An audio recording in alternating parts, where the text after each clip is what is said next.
important you. And would you mind sharing with us what happened to you in your career professionally as it relates to stepping away? Sarah, why don't you start with us? Sure. Can everyone hear me okay before I get going? Yes, yes, Great. fine. All right. As Teresa said, I am a state policy advisor at the region's power grid operator, ISO New England. I've been here for a little more than 2.5 years. I'm also the vice president of NEWIEE and one of NEWIE's programming co-chairs. And I'm a mom of one, not quite 2.5-year-old named Calvin. So if you're paying attention and you're good at math, you may have noticed that means I started here at the ISO when I was hugely pregnant.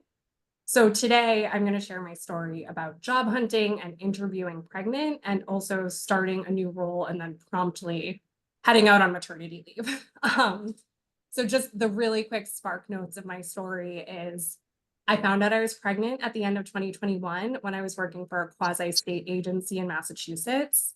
Those of you who are in Mass are probably familiar with the state's paid family medical leave program, which is a really great program that lets eligible employees take up to, I think, 26 weeks per year of paid job protected leave for their own medical leave or to care for a family member. Unfortunately, that program required a number of entities, including commissions like the one I was working for, to adopt the provisions of the act for it to apply. The governing body needed to vote to opt in, and my former org's largely older male executive board voted, without consulting employees, I would note, not to opt in. So I wasn't going to be paid for my parental leave. I was eligible for up to 12 unpaid weeks under FMLA, the federal program, or as HR so graciously put it, I was welcome to use my accrued vacation and sick leave to string together a paid leave. And I could have cobbled together about 8 weeks of paid time off doing that, but it would have left me with nothing in the bank when I came back, which was less than ideal. I wanted to have that vacation time to spend with my family. And anyone who's ever had a kid in daycare knows that they are germ bombs. They're sick quite often. So I didn't love the idea of coming back with 0 hours. After talking to HR about my options, I did what I think any really hormonal person would do and decided on the spot that I was going to quit. And I stuck to it. I immediately started job hunting. And thankfully, I got a bit of interest in my resume. I actually ended up interviewing for 3 opportunities at about 5 months pregnant. And I was really upfront with all the orgs that I interviewed with that I was pregnant and ultimately received offers from all 3 of them. One was also not offering paid leave, so they got crossed off the list pretty quickly. But the other 2 were really wonderful and supportive throughout the interview and negotiation process and were willing to work with me and get creative to make sure that I would have a paid leave to bond with my son without any added financial stress. I'm presenting from the ISO today, so obviously I ultimately accepted their offer for a number of reasons. So I think we'll discuss a little bit more later on what about the ISO's company culture was appealing, but that is my intro. Okay, thank you. And there is a lot there. Walking away from a position, expecting your child, right? And interviewing while pregnant, but we will be coming back to that. Jeremy, let's hear from you. Great.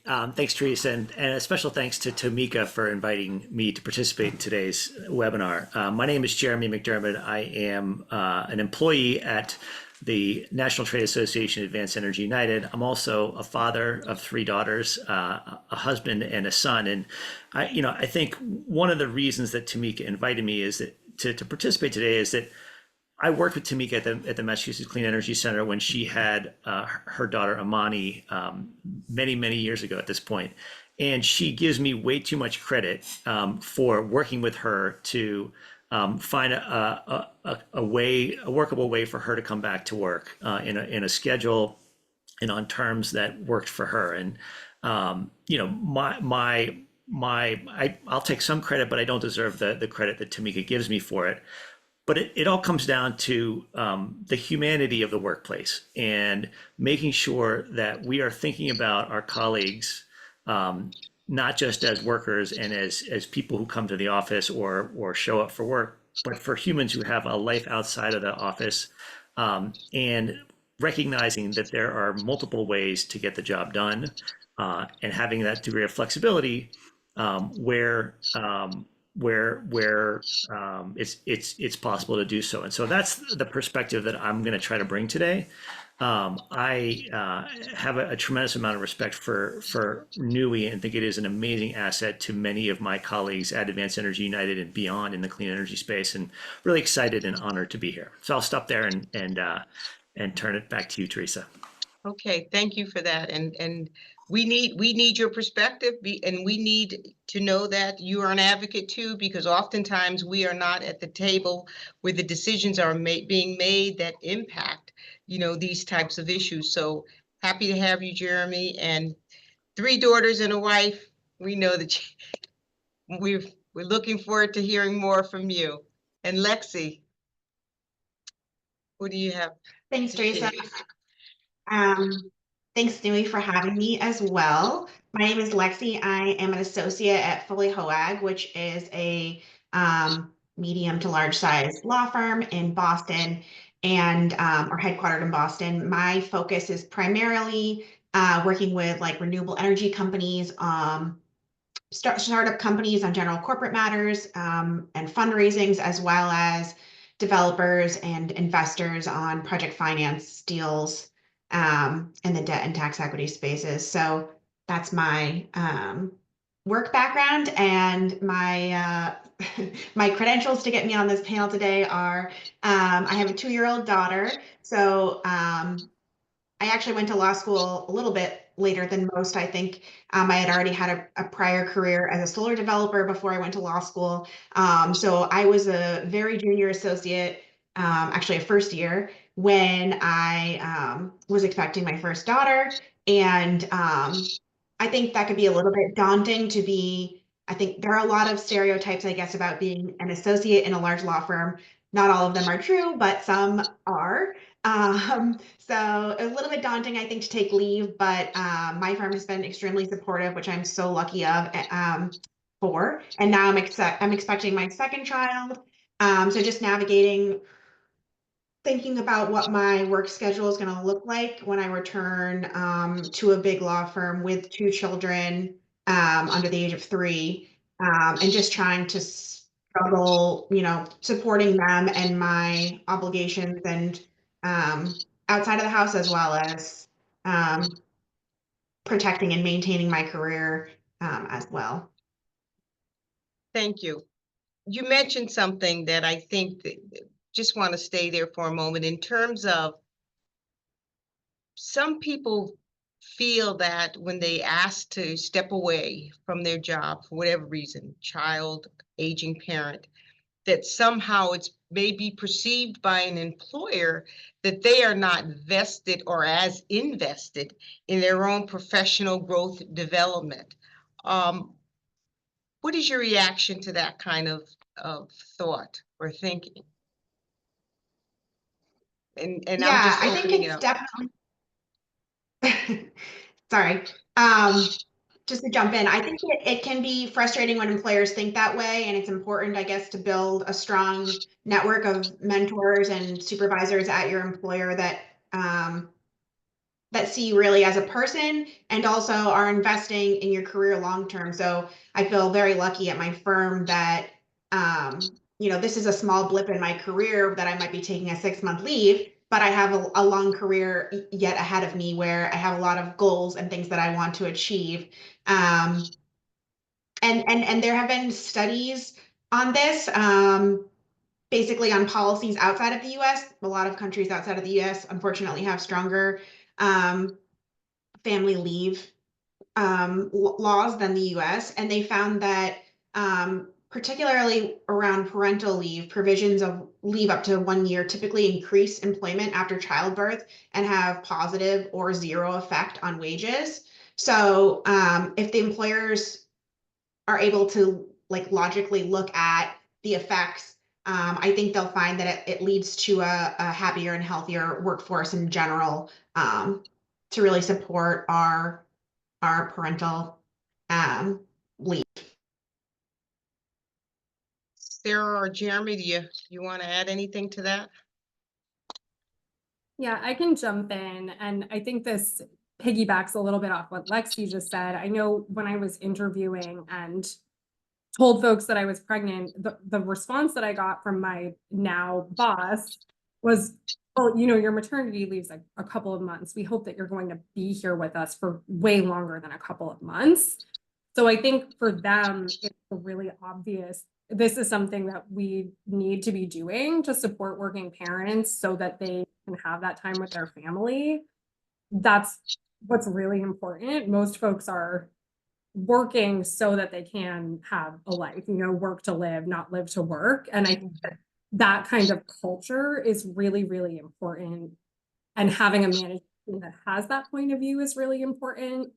I know for me, you don't have to be a parent to be supportive of working parents, but my leadership team is largely parents, and the senior leadership at my org also largely parents. And I do think that that really helps with the company culture and trickling down. And, you know, our CEO has kids and he's at the very tip top of the org. So I think that helps kind of get away from that perception that if you step away to raise your family or take some time off to take care of your family, that doesn't mean you're not committed to your role.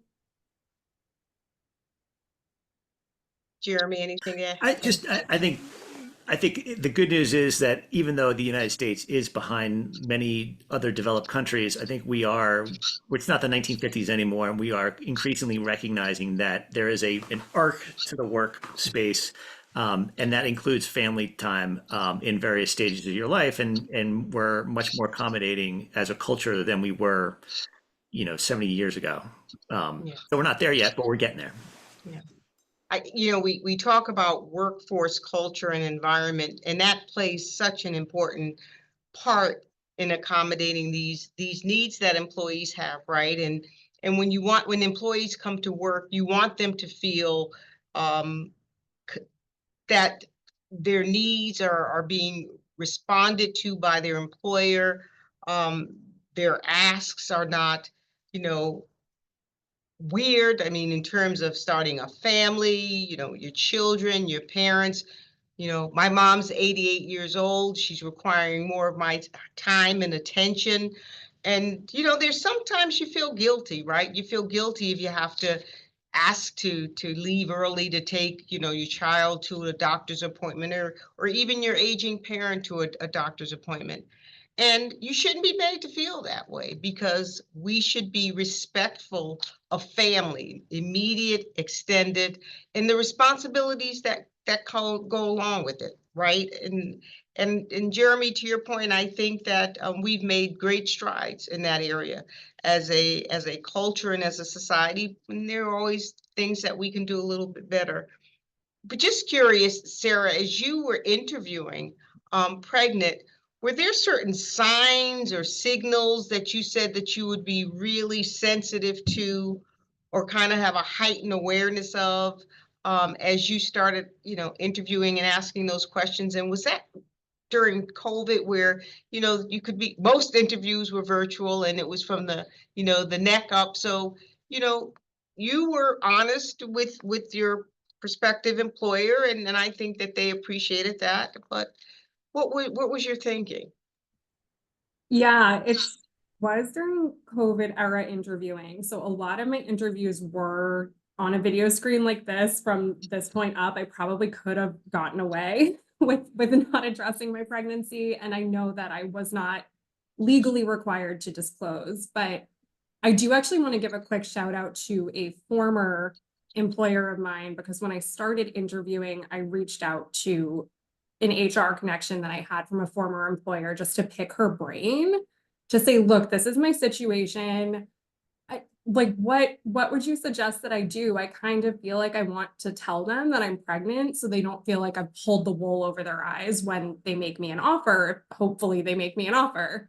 And her advice was, tell them, absolutely. And if they get squiggy about it, that's a really good indicator that that's not a place that you want to work, that that's not a place that's supportive of working parents.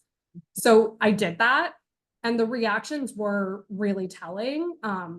I know when I told folks at the ISO, immediately everyone was, "Oh my gosh, congratulations. How are you feeling?" Like that was the immediate reaction. It wasn't, "Oh, so when would you be going out?" Like it was very, they were excited for me. There was discussion about whether I was excited. There was really no concern on their end about, well, how is this going to affect us? So that was really telling.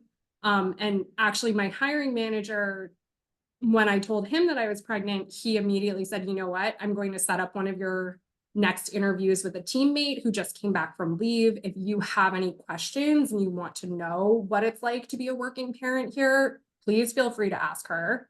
So they really set it up for me so that I had an opportunity to interview them a little bit as well, which I really appreciated and which really made me feel like it was a good org to be with if you are a mom and you're going to need to take time off to care for your kids sometimes. So those were just a couple of things that stood out to me during the interview process. And as I kind of started here and asked more questions about benefits, it became more and more apparent that this was a very family-friendly organization. Things like you can use sick time for your kids' sick time. You can use sick time for doctor's appointments, of which there are many when your children are little.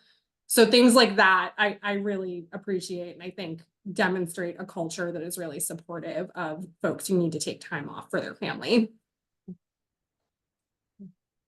And just in terms of, transitioning back and, Jeremy, we know Tamika was very, very, complimentary of your support, and Lexi, you had when you had your child, just in terms of transitioning back to work, what kind of advice would you give to someone who is thinking about starting a family, or maybe at the end of their, leave, FMLA leave, and has to transition back and is nervous about that and is nervous about how they're going to be received? What type of advice or guidance would you offer up to that person, just to kind of calm and soothe their nerves and self-confidence, because that sometimes gets impacted. Will I be able to go back and do what I did previous or prior to stepping out of work temporarily? So what type of advice or guidance would you give? Um, Jeremy, I'm looking at you. All right, I was gonna defer to Lexi, but yeah, I mean, I think one of the things, and to be clear, I've been through a family leave for each of the births of each of my children, and none of it's easy, and the reentry is hard. And I think one thing, I think a couple things. One, listen to the person who's coming back to work about what their anxieties are, because they may be different than what yours are. And so that's point number one. We want to dispense with advice before knowing whether the advice is actually desired. I think the other piece is to remind folks that it's not, you don't have to sort of be, in the flow of work day one. It's a process to sort of reacclimate and assure folks that you're going to give them the grace and support that they deserve to get back in the flow of a new stage of their lives. So I think those are sort of the two things that come first to mind. And Lexi's been through it more recently than I have, so I'm curious to hear what she has to say. Thank you. Um, yeah, first, I guess I'd say be your own advocate always. And it doesn't make you a bad parent to be excited to get back to work and, talk with your work colleagues and have that like camaraderie, and also be, mentally challenged in a different way than you are as a parent. And it doesn't make you a bad employee to want lots of pictures of your child, and miss them while you're at work. I think it can be a tough transition, when you've been gone for months, to get back into it. So you have to give yourself really some grace to make that ramp up, slow and steady, and give yourself time to reacclimate to the workplace, I think, is important. But I found that I was there was pros and cons, obviously, to coming back from leave, and that focusing on the pros helped me stay positive and be excited to like get back into the work I was doing and to move forward with my career. So important. I remember I have a daughter who's 33 now, so I'm dating myself. And I got a call at work that she had taken her first steps, and I was not there to see it. I tell you, I was crushed. So we have to sometimes, you talk about grace, right? And being patient, and sometimes we really have to practice what we preach, and just understand that it's okay. I've seen many other steps, so you kind of you get you get beyond it, and still remain whole and healthy. So, and that's a good segue into the physical and the mental wellness that we often talk about, in terms of being well and being whole, and we have to be honest about it. Oftentimes we feel that we have to be that superwoman, or that super being, striving for perfection in every sphere of our life, and at the expense sometimes of our wellness and of our wholeness, and oftentimes pondering, some women, can I have it all? Can I do it all? Um, what does that look like for you? I mean, you have families, you have other commitments, you have professions, and how do you strike that balance, and without feeling guilty? Without feeling guilty, what are some of the things that you do to strike that balance, and some levels of support that you even rely on to make certain that you're hitting it as often as you need to? Jump in as you dare. I can start on this one. I think boundaries are really important to have with your employer and with your family, to just set everyone's expectations about what things are going to look like. So I have a boundary where I'm offline every night, asterisks, most nights, from 5:30 to 7:30 to do dinner time, bedtime, and just spend time with my family where I'm not looking at my phone and I'm not responding to emails. And I think that's been really important to me to like maintain a mental space of, disconnecting from work and then, being completely present at work and the other hours that I need to. So I think boundaries are important. I was going to say that nothing removes the illusion that you're a superhero, like having children, and they are a perpetual reminder of your both your shortcomings and your virtues. But I think part of it is making sure that you're being sort of forthright with yourself at the end of the day, and understanding what you actually need, from a sort of wellness standpoint, a mental health standpoint, whether it's exercise or carving that 5:30 to 7:30 time off to have family time, or whatever those pieces are that are going to sort of fit into your daily sort of routines that are going to create that value for you. I also think that you never sort of like arrive at the sort of zenith of that sort of perfect balance and then stay there. It's a perpetual sort of pursuit and calibration of trying to figure out how you do it all. And it to be clear, the pressures that our world puts on women are different, and frankly more than for men. And so I'm going to stop talking. Yeah, and I'll just jump in on that last point that you made, Jeremy. I think it was our moderator at the Women Shaping the Agenda event earlier this summer that NEWIEE hosted said something that really stuck with me, that women can have it all, just not at the same time. So I know I really felt that. I often feel like I have 3 full-time jobs between being a mom, working at the ISO, and the work that I do with NEWIEE. And sometimes I'm really, really good at what I'm doing with NEWIEE. Sometimes I feel like I'm being a really great super mom, and sometimes I feel like I'm not doing a really great job with any of it. So I think that trying to strike that balance is really important, and also just accepting that you can't be on top of your game in every aspect of your life. It's just too much. So that's a big mental adjustment that I've had to make after becoming a mom, and it has actually really helped, I think, manage work-related anxiety. My job doesn't feel like it's the most important thing anymore now that I have a kid. So that has been a really helpful mental shift for me. I think also, I know I like to take time to work out, and that sometimes feels really selfish to take that time for myself, but that keeps me healthy.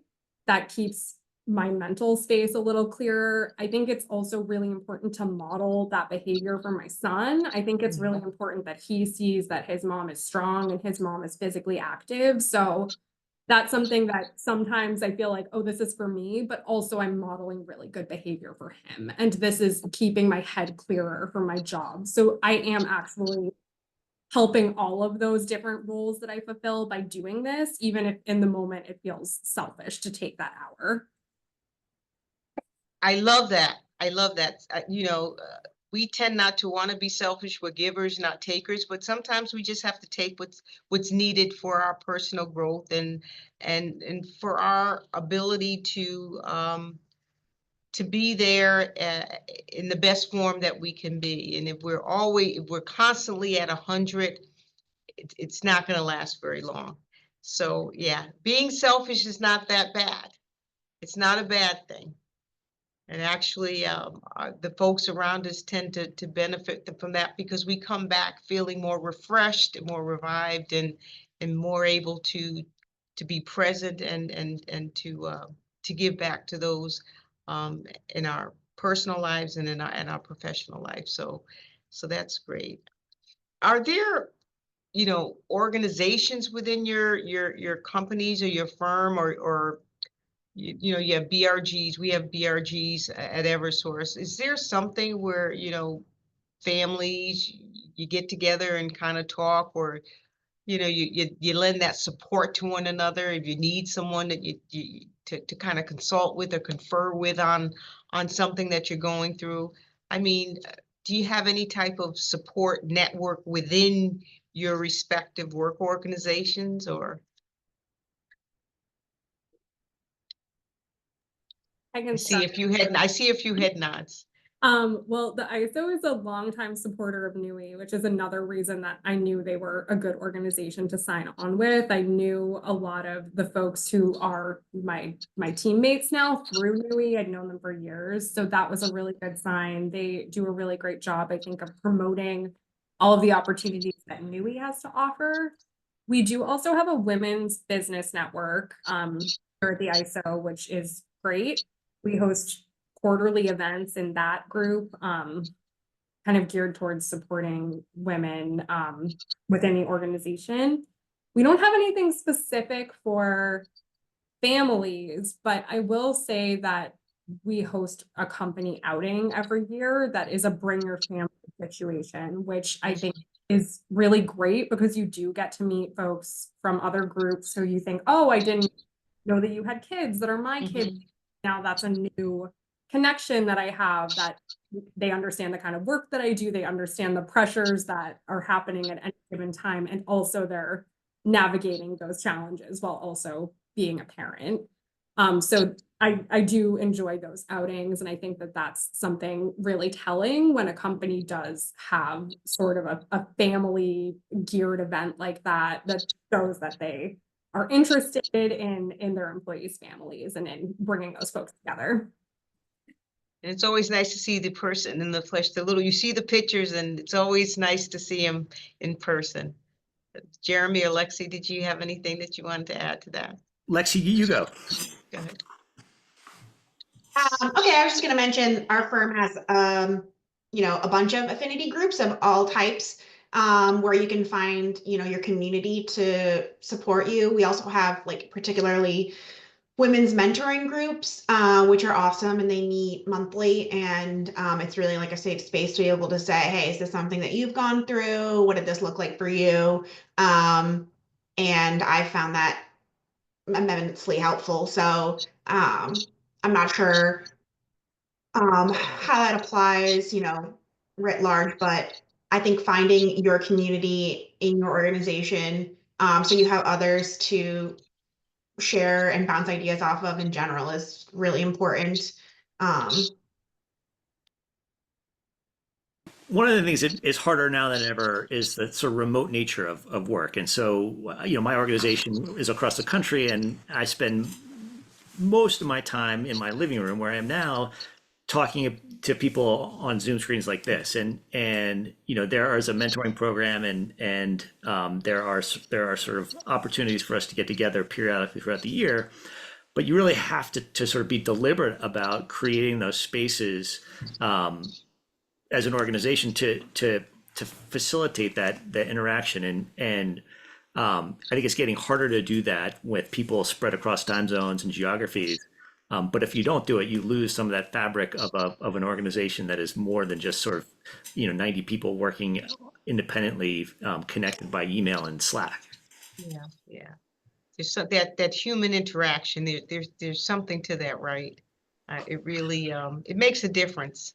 And I guess I would maybe it's a good sort of plug for NEWIEE as an organization that does bring people together in person in a variety of different contexts, and that I think provides more value than ever.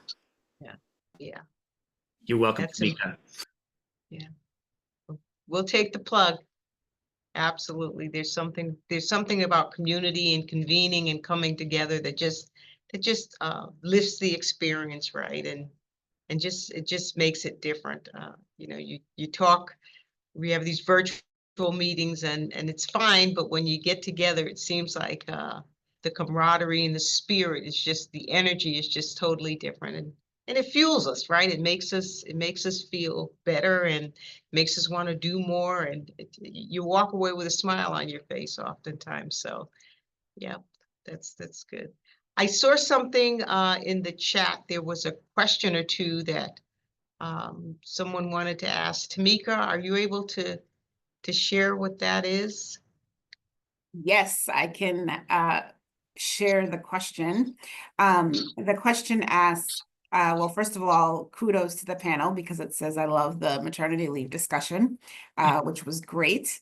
It says, I would love to hear more about taking an unplanned career break to care for aging or dying parents. There's no clarity on when the leave will end. Typically, women take the leave later in their careers.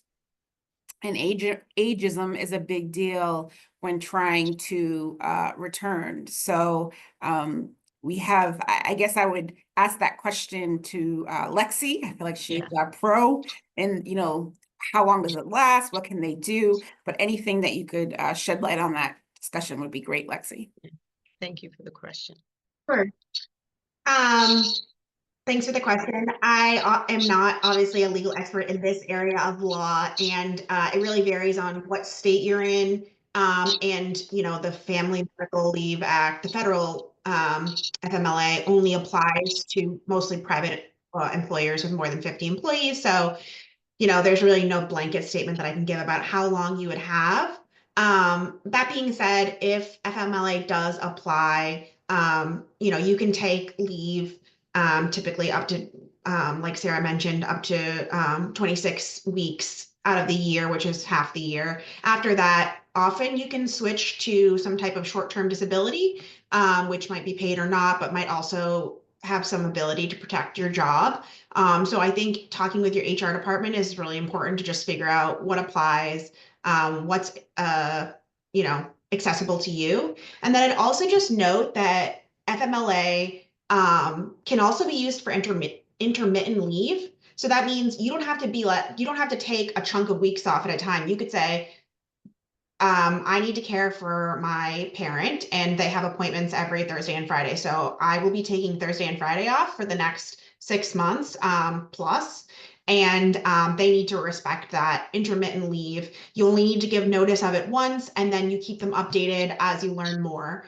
So that can really be like sort of an evolving situation. Obviously, you'll still have those maximum timeframes that you can take off legally and still be paid the same amount. But or not the same amount, but it paid the FMLA. I think it's 60% typically in Massachusetts. And federally, it's unpaid. It's just preserving your job. So again, depends on where you are and what kind of company you work for. But hopefully that's sort of helpful. If I could just chime in a tiny bit. Oh, sorry, Jeremy. You go. I think this is not something that I have experienced, fortunately, but I have had leadership members of my team who have had to step out to either care for parents or for their own medical leave really unexpectedly with unsure timelines. And something that I think is really important in an organization is that there needs to be some redundancy. You can't expect one person to own one thing and to not have anyone else who knows how to do that, because that makes it really difficult for the team to step up and help. And I think that most teams do want to step up and help in a situation like that, but you need to have kind of the tools in place so that folks are plugged into things and can help cover for someone's leave if they're out unexpectedly and for an unsure amount of time. I know I recently had a medical issue of my own and had expressed to my boss that I was worried about a tour that I had coming in and I wasn't sure if I was going to be able to make it. And his response was, well, wouldn't you cover it for any of your teammates if they had something similar? And of course, the answer was yes. So I think that that's something that organizationally really needs to be in place, that there is an ability for folks to step in and help, because largely I think that they want to. Yeah, and I think that's right, and that comes back to the culture piece that we talked about at the beginning. I think the other piece of it is, there's knowing what your legal rights are, and you should be armed with that when you have the conversation with your organization. But there's a difference between sort of what the baseline is and what the organization may be able to sort of work out. If you approach it in a sort of forthright, open, and honest manner. And I think the best organizations will respect that and do their best to work with you because of the goodwill that Sarah just talked about. I know, Jeremy, you used the term humanity of the workplace, and that's what all of this is, right? Coming together and making certain, that you can provide the support and assistance that an employee may need. And it may be, I say that I believe there was another question in the chat about getting a lawyer or something like that. Tamika, what was that question? And perhaps that, hopefully it wouldn't get to that point, but that may be something that the individual may have to pursue if that's in fact what they feel is appropriate. But there was another question that just popped up that I saw. There's a couple of questions, but I think Sarah has had some great luck, right? Like you said, humanity. She has humane people that she works for. But the question is, if my employer says no to FMLA or extended leave, can I be denied? Are there legal cases regarding taking extended time off work that could be referenced? I'm gonna look at Lexi again, if you know of anything or could shed, a little bit of light on that, or anyone. I'll note that Jeremy is also a lawyer, but I just want to say, I want to correct first something I said earlier, is that FMLA is only 12 weeks in a 12-month period. It's Massachusetts that has the 26 weeks in the 12-month period. So I just want to correct that. Massachusetts has a much more generous policy, obviously, than the federal policy. But also, I just want to say, if you qualify for FMLA and your employer qualifies and they pay into FMLA, I don't believe you can be denied. I think you might have to argue that, unfortunately, if your HR department doesn't see eye to eye. I think the question of when it comes to extending it, then it's working with your company, because if they don't offer short-term disability or other type of leave, then they're not legally obligated to protect your job, unfortunately.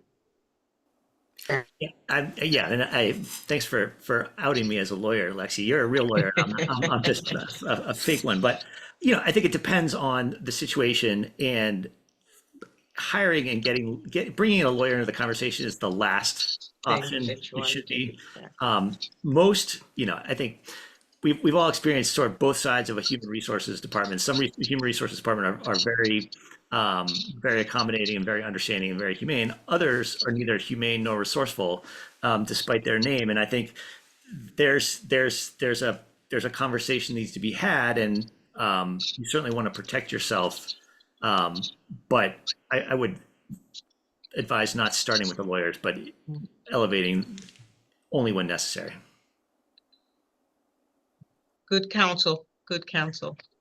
Yeah, and if I could just chime in, I do think it helps to come in with a proposal. So have a clear idea of what you're asking for. If you are looking for extended leave, or if you're looking to only come back part-time, but you want to make sure that you're retaining your benefits, I think it's really important to know what the ask is, and that makes the conversation a little bit easier to have. I just, Yeah, oh, going. I'm sorry. I sorry, guess I just wanted to share. Sorry, go ahead, Okay. Jeremy. No, go ahead. You. No. You're on mute now. Sorry, Uh-huh. I was looking. I guess I'm somebody who took a year of absence, and to Dana's question, to look after my mother. And I just wanted to share my story and what the condition was. But my mother was in India, so it was a different situation. I decided to quit, but my employer was very generous. They did offer me a 6-month leave of absence, but again, it's very difficult when you're to make that decision, because you have no idea, just as the person said. There's no end point really, but they did offer me, and they were very generous to even offer me like maybe taking on a contractor position. So I did do that for 2 months to transition. Uh, but again, it's not I was just going to share, it's not an easy decision. I'm very glad I did it, because I did go back, and my mother passed on earlier this year. I was able to stay on, and it was definitely a well worth it decision, well worth it. But it's very difficult to figure out, how much of time, and I think that's a conversation that has to continue with the employer. And believe me, it is tough when you're older to get back on your career, but I think it gives you a lot of time to reflect. I think that's really important. So I think sometimes you just have to go with your gut with these decisions. Thanks.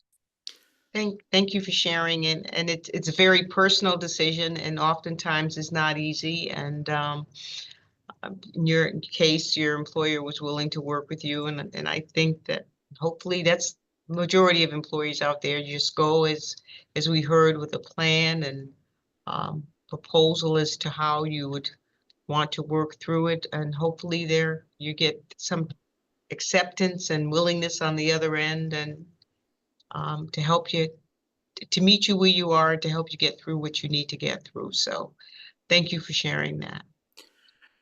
I think the other point we haven't really talked about is, the fact that your experience, track record, and abilities make a huge difference in this conversation. And Sarah talks about her transition. She had multiple job offers, not because it was random, but because she had a track record of experience and being good at what she does that opened those doors for her. Tamika was a proven sort of star at Mass CEC and knew her job, and was able to do the work, and had earned the trust of the team. And that matters when you're sort of in these positions. And I think that coupled with this sense of humanity, I think really are things that advantage folks when they're coming into these types of conversations. Mhm. Absolutely. And performance matters. Absolutely. That's taken into consideration. I got No, one. no, Sarah, you go, Sarah. Yeah, I just wanted to chime in and say that I'm not sure that I would have felt confident enough to quit my job and start job searching super pregnant if it wasn't for the community that I have, which I built largely through NEWIEE over the years. I immediately called up references and said, look, this is my situation. I really need someone to be a reference for me. I've got to get out of this role that I'm in. And people were so willing to do that and send me opportunities, and I was so grateful for that. This was also kind of a big career pivot for me. My background is in land use planning, and the ISO doesn't cite anything. So it was a big jump from being an energy planner to just being in energy. And I'm not sure that I would have felt confident doing that if I didn't have that safety net of my NEWIEE community to fall back on, because I knew if it didn't work out, they'd help me out in finding another opportunity. So I do think that having that community is such an asset if you're trying to re-enter the workforce, or if you're trying to change things up to get a role that better suits your family situation. So I really can't speak highly enough of opportunities like this to chat with you all and get to know you a little bit better.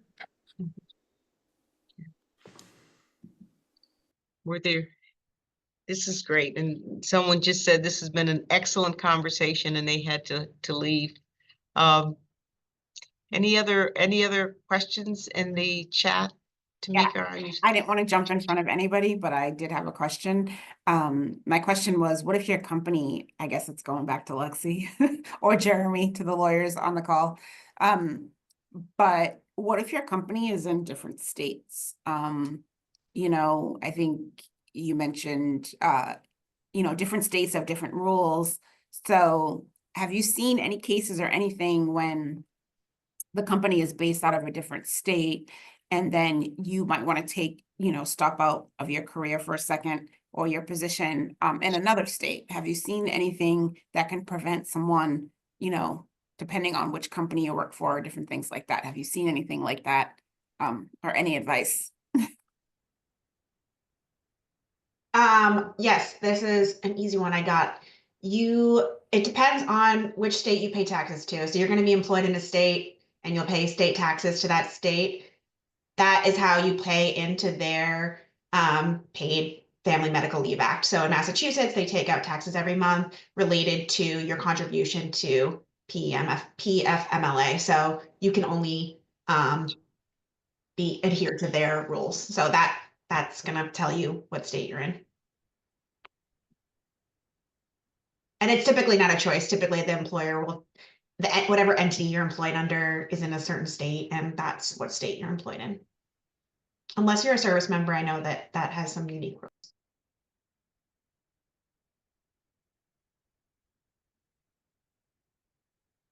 So as we kind of, are there any more? I know we were supposed to, no, okay.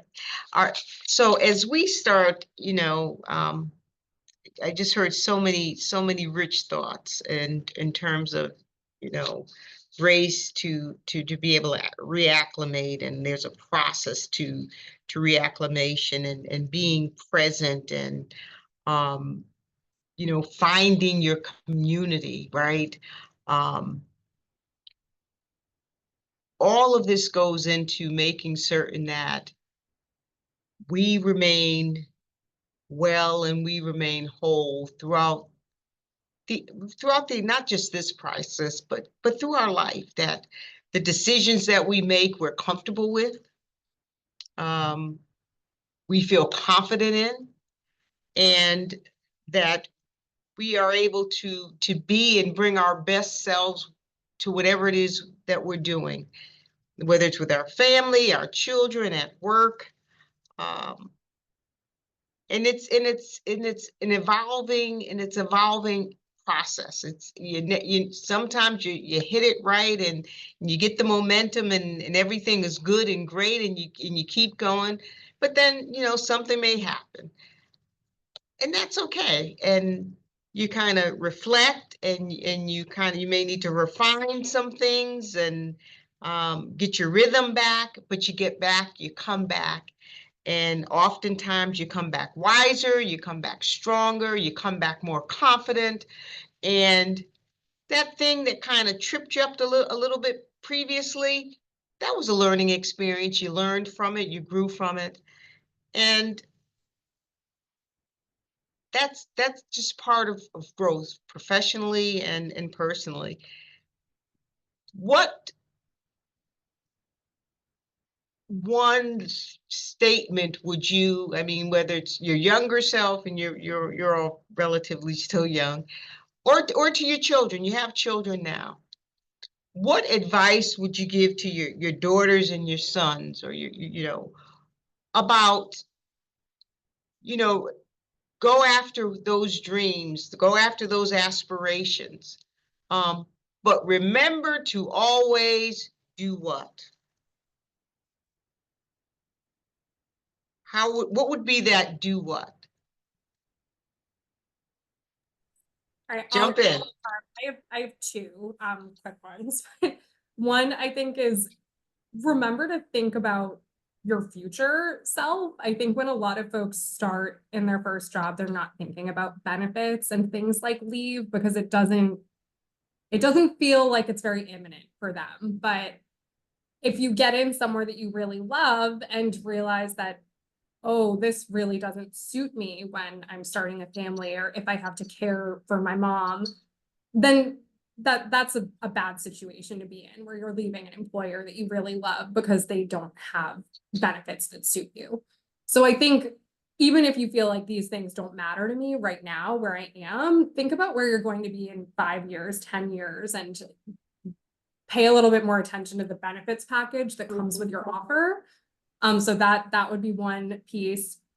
And then the other piece, I think, is just have faith in yourself. I think there are still people in my life that think I was cuckoo bananas for changing jobs at 7 months pregnant, but there's no doubt in my mind that it was the right decision. So trust your gut, believe in your abilities. You know what you need, and you can make the change if you have to. Who wants to share next? I'm not sure I can top those. Those are great points. Definitely, definitely believe in yourself and go after a career that you enjoy. I think that's just in general, you're gonna enjoy your life a lot more if you enjoy the majority of the time you spend at your job. But I think also to add on to looking at benefits in your future jobs is also looking at the company culture, because I think it's important not only to be supported like financially and with benefits, but also mentally, and having that environment where employers are supportive and positive, so that you're in a positive mental space as opposed to some toxic work environments. And I know resources like glass ceiling, I think it's called Glassdoor, and talking to past employees of that company, it can be really useful in that. I found when I was job hunting among firms, is talking to other associates that had worked at those firms is really a good idea to get an idea of what it's actually like, how people are actually treating each other, and that was important to me. Yeah, I mean, a couple things. One thing I made my daughters repeat, early on, and I still do, is, I say, repeat after me. My name is Leah, middle child, and I am so good. Like, making sure that they are sort of have this inherent sense in themselves that they are good people, that they're sort of worthy of being in this world and being a productive member of our community and culture and society, is point number one. Point number two is your work life is long and going to be a windy sort of road of a variety of experiences.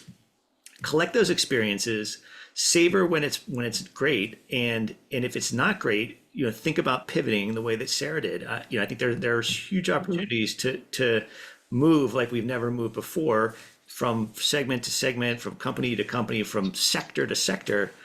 And I think we shouldn't be afraid of that kind of change, because there's opportunity. But that, again, comes back to Sarah sort of believing in oneself.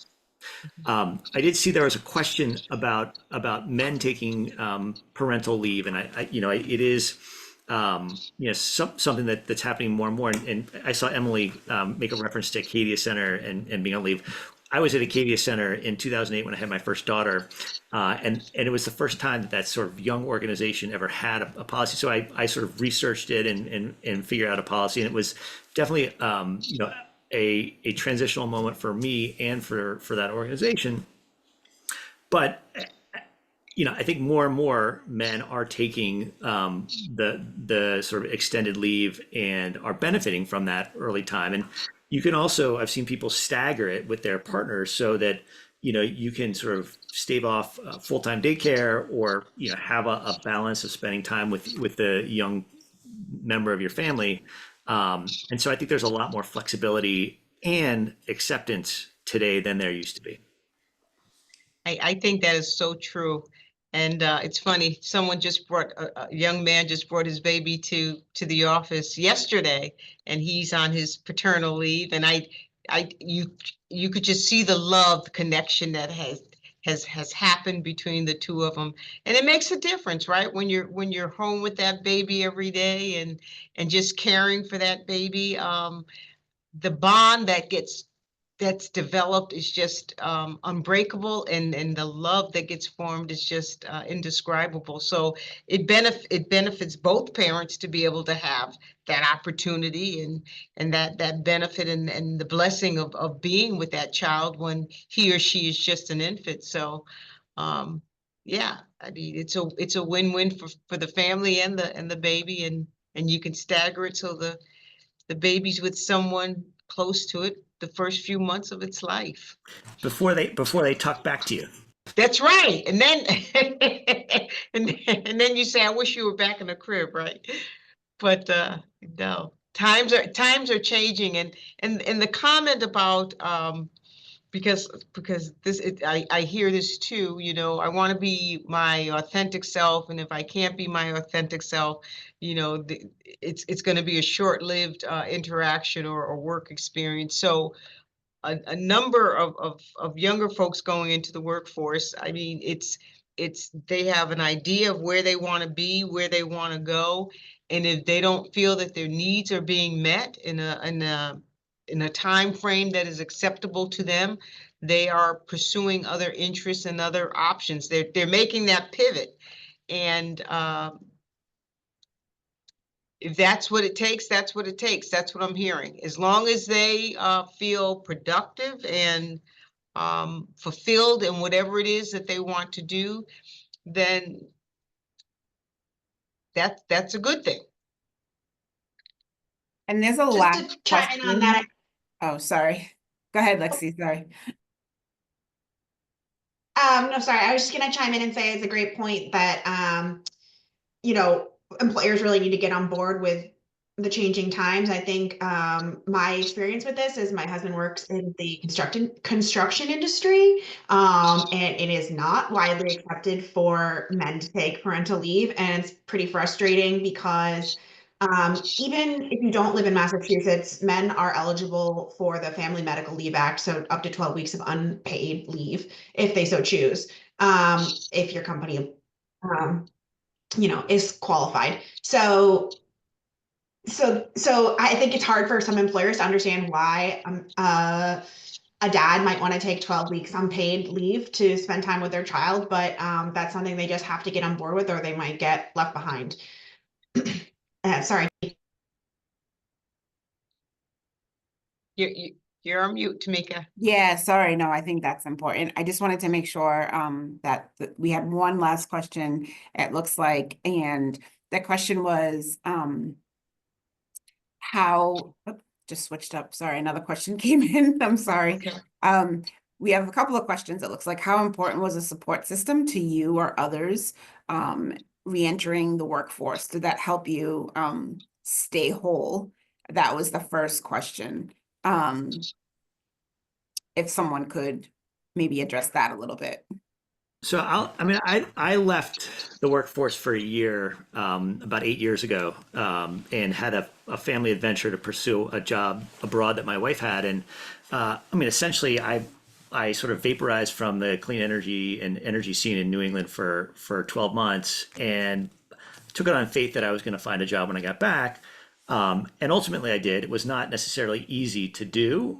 And it stung the ego a little bit to sort of have to have a lot of conversations, look at a lot of options, not get rejected, sort of figure out things that were not optimal, and through fits and starts, I was able to get to a great job now and sort of work my way through sort of the meandering path. But I will say that the thing that helped was having a network of people in the industry to work with, have conversations about, and sort of try to find that moment of where opportunity and luck intersect. The infamous network is very important. Go NEWIEE. Go NEWIEE. Absolutely. Absolutely. Was Sarah, were you getting ready to say something? I'm sorry. Yeah, I mean, I don't think it's anything I haven't already said. I do think that the support system is so important. When I got involved with NEWIEE, I wasn't even married.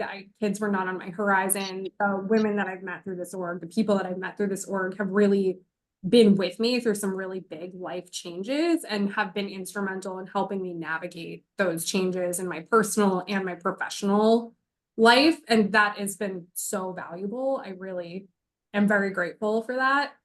I think I know I think Jeremy answered it in the chat, but on kind of some tips for re-entering, I do think it's important to be able to spin your own experience as well.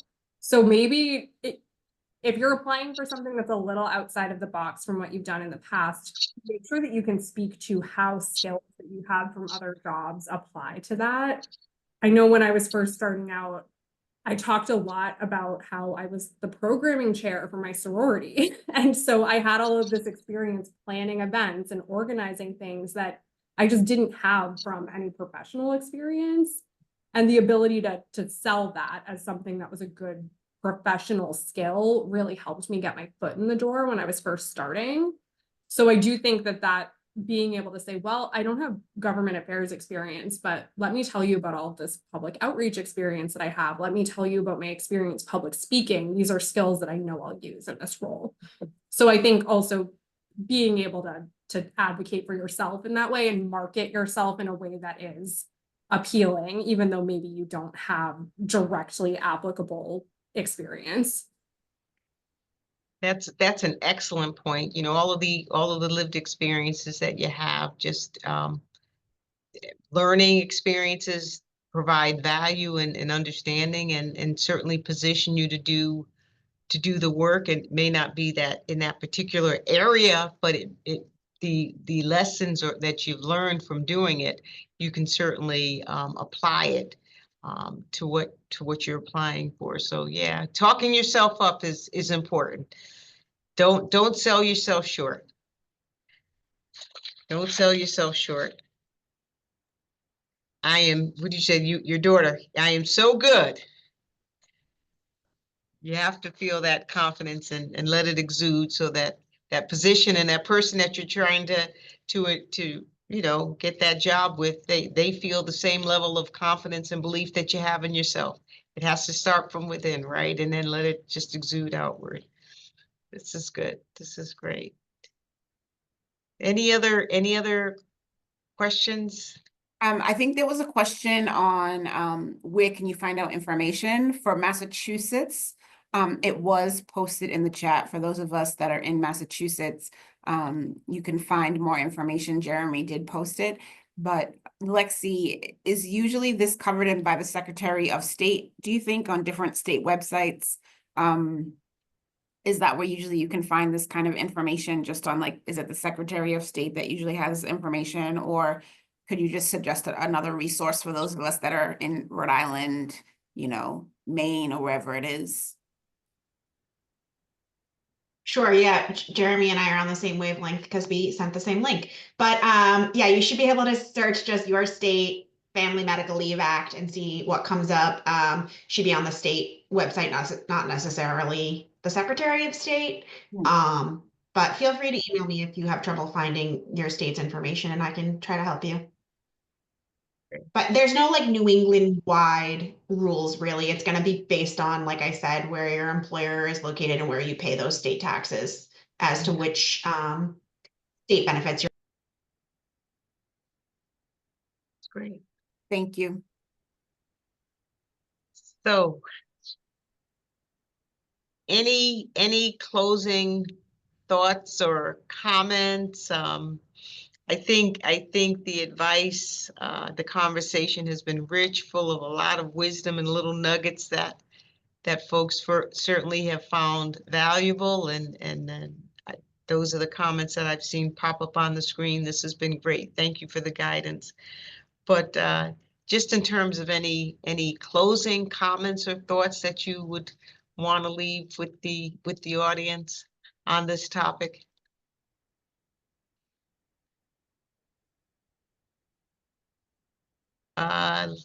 Lexi, want to start? No, I think I learned a lot from my other panel members, and just grateful to be here and having this type of conversation. I think it's important to be saying these things out loud and be supporting each other.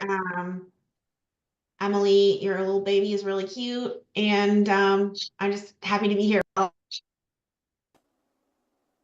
look at that. Oh, it's a great conversation. I'm really honored to have been a part of it. It's hard to believe, but it's I have it on authority that Teresa, this is the first time you've moderated a panel, and I think Yes. it was it was a surprise because you handled like a total pro. And so thank you to Tamika, thanks to NEWIEE, and really I think it's an amazing resource for the community in New England, and really happy to be a supporter and ally. Thank you. Thank you. And I'll echo what Lexi and Jeremy have said. I'm happy to have learned from you both today on behalf of myself and also NEWIEE. Thank you so much for participating. And Teresa, I too have a hard time believing this was your first time. But I do think it's important to have these conversations. I think for such a long time, discussions about things like leave and taking time off and what benefits you're really entitled to has been a taboo conversation. And I think it's important to hear other folks' stories and know what sorts of resources you have available to you if you find yourself in the situation where you need to step out of work. No, this has been wonderful. And there's something freeing about talking about it and speaking it out loud and hearing other people's experiences, right? And some of them sounding very similar to the things that you may be going through and walking through and trying to understand and resolve, and hearing how other people did it, and that gives you food for thought and helps you to navigate that pathway that you're trying to navigate. So I want to just thank all of the panelists. You were phenomenal. Your thoughts and perspectives have been wonderful. So thank you. I want to thank all of our virtual friends who joined us today. Those of you who asked questions, thank you for asking those, as we all try to understand and navigate this complex balancing act, right, that we perform every single day, each and every day. And I just close with this challenge as I opened with: let us all pledge to live our lives staying whole and staying well, and I'm going to add staying safe as we enter the holiday season. Take time to enjoy loved ones. Take time to enjoy loved ones. So thank you for asking me to moderate, and yes, 2 thumbs up for NEWIEE, and until we meet again, thank you and stay safe. Bye now.